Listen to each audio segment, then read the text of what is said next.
Welcome to the One to Another podcast. My name is Joanne, and today we're going to talk about fear versus faith.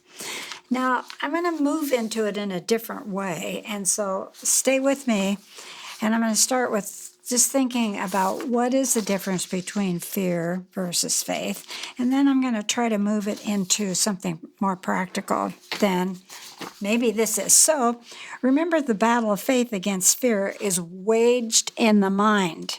Fear thoughts agitate the body. Faith-filled thoughts bring peace. So I'll show you what I mean. When you're in the middle of adversity, and most of us are either going into one, in the middle of one, or coming out of one, fear says God has left you. He doesn't care. You're on your own. Faith says, in God's kingdom, everything is based on promise, not on feeling. God has a plan, and it's built on love. How about when someone has ripped you off? Fear says you can't trust people. And that's what we say a lot when people disappoint us, or we get ripped off, or things don't work out the way we think they should work out. That's what we say. You can't trust people. But faith says, God the Redeemer restores stolen goods to their owners, one way or another. It may take a long time to see that happen, but He is the Redeemer and the Restorer. When you're slandered, fear says everyone is talking. Your reputation is smeared for life. Faith says God will straighten the record when false things are said about you and me. And that's really true. A lot of times we think there's a lot of people talking, but maybe there's just one or two, and they start a story about you. And then what happens, you hear it and you think, oh, everybody's talking about you. But it maybe is only one or two people. But I know that in the long run, God will straighten the record when false things are said about us. When you've made a major blunder, fear says it's over. You've blown it. You may as well throw in the towel. And you notice how fear usually gives you the towel because they want you to throw it in. But faith says failure is always an event, never a person. God will use my strengths and my weaknesses to accomplish His plans.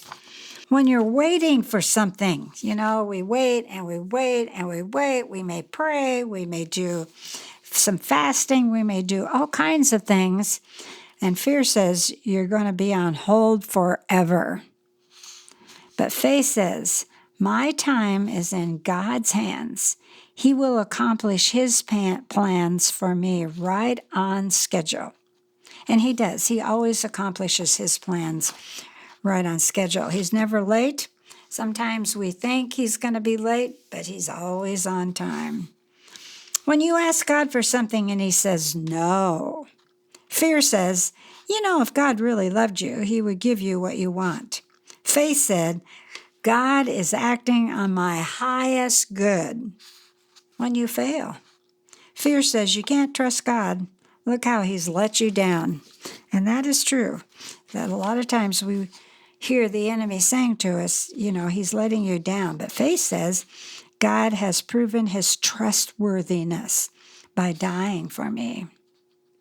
When you're staggering under a load of guilt, and guilt is like a Hallmark card. It just keeps giving and giving, and we just let it come along. But fear says your mistakes will haunt you for the rest of your life. But faith says, God holds nothing against me. He has sovereignly declared me pardon. God has this Holy Ghost eraser. And when we ask for forgiveness and we're moving through the healing process of it, He just erases it. And someday if we bring it up, He goes, I don't know what you're talking about. It's all forgiven. When you face stinging regret, fear says your scars limit you. Faith says, I am useful to God, not in spite of my scars, but because of them. And I know that's really true. When a friend has let you down, fear says, why bother? It's not worth going on. And that's true, that when a friend lets us down, we think when we're afraid, this is not worth it. I'm not going to go on in this relationship. But faith says God will take the wrongs others have done me and use them for my ultimate good. Have you ever seen him just turn something around that you thought would never, ever be right again? Slowly, steadily, surely, the thing will come to pass if we're patient and just wait. When you experience the pruning of God's shears, fear said, if God loved you, he wouldn't let you suffer like this. Faith says, God knows what I need better than I do. Even Christ learned obedience through the way he suffered. So, friends, our overwhelming emotions don't intimidate God, nor do our feelings influence God's response, but our faith does. Let's allow our anxieties to be a reminder of our need to surrender, to abandon ourselves fully, trusting a God who is full of humility and love. So sometimes we need to say, God, please birth the gift of faith in my spirit today.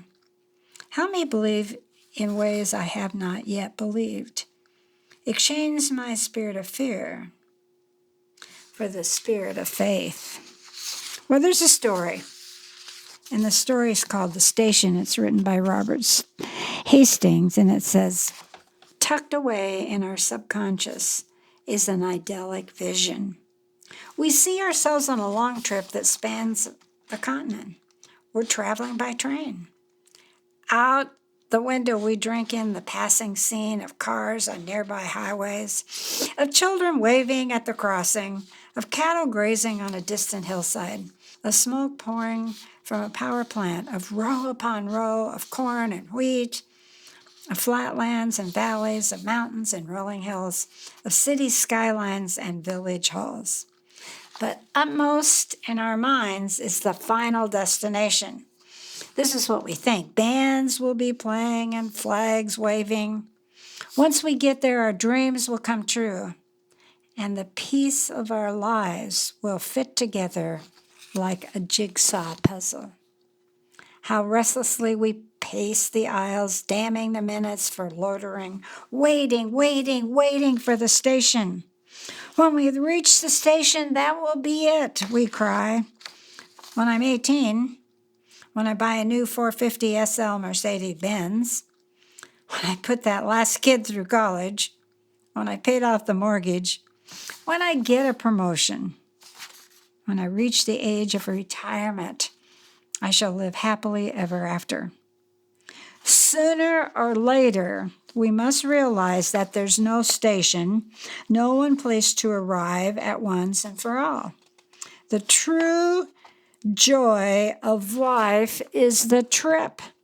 The station is only a dream. And you know what? It constantly outdistances us. Relish the moment is a good motto, especially when coupled with Psalm 118:24. This is the day which the Lord hath made. We will rejoice and be glad in it. It isn't the burdens of today that drive men mad. It isn't the regret over yesterday and the fear of tomorrow. As I just talked about, regret and fear are two thieves who rob us of today. And so when I think about what I just shared with you, how important it is to realize the difference between fear and faith. And fear does rob us. And faith moves us to a place where we can move forward. Because if we can learn to stop pacing the aisles and counting the miles and really put into practice understanding the difference between faith and fear, I believe that we can climb more mountains, eat more ice cream, go barefoot more often, swim more rivers, watch more sunsets, laugh more, cry less. Life must be lived as we go along. The station will someday come soon enough. So how are you at walking through your life? So you're on the train. How you doing? Are you going to be a man or woman that looks over your fears and says, wait a minute, this is what I know, and this is how I'm going to walk. Because we have to begin to believe as we are moving through the grieving process that our times really are in God's hands. And He will accomplish His plans for me right on schedule. So enjoy the trip. Yep, you're going to have lots of bumps.